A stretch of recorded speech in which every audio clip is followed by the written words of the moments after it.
What up guys, Miguel here at Gigatech, and it's never been better to be a Huawei user. And Huawei's app gallery has never been better, assuming you're on the most updated version of your current Huawei device, and given all the brand has gone through, I have nothing but respect for Huawei's indomitable resistance to keep on pushing on. I mean, at the end of the day, they still make pretty dang good devices. So with that said, Huawei's app gallery, it's never been better. What do I mean by this? Well, let's jump in. Any app off the top of your head is probably already on it at this point.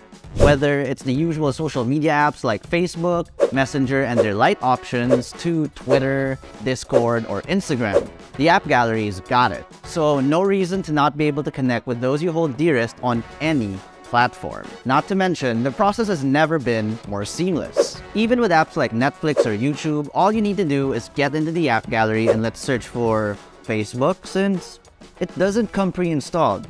So we get this prompt to install Gbox. Okay, why not? Now Facebook needs to initialize, and heyo, now I don't need to open Facebook through the browser anymore. Anyways, now I can have the Facebook app on the home screen like any other smartphone. This Gbox one, I'm not a fan of. I can keep it hidden in my app drawer. Just remember, to ensure that your apps will work as usual, you'll need to keep Gbox installed on your device. I mean, if I was really anal, I could hide it in a folder or from the app drawer entirely too. And alright, presto, no problemo.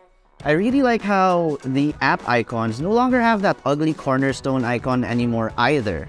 Anyways, there you have it. How do you guys feel about the updated Huawei app gallery? Has everything been running smoothly? Let us know in the comment section below. But if you found this video helpful or enjoyable, be sure to smack that like button, subscribe to our YouTube channel, and hit that bell icon so you get notified of our future uploads. Be sure to visit gigatech.com for the latest tech news and reviews. Again, this has been Miguel, and I will see you all in the next one.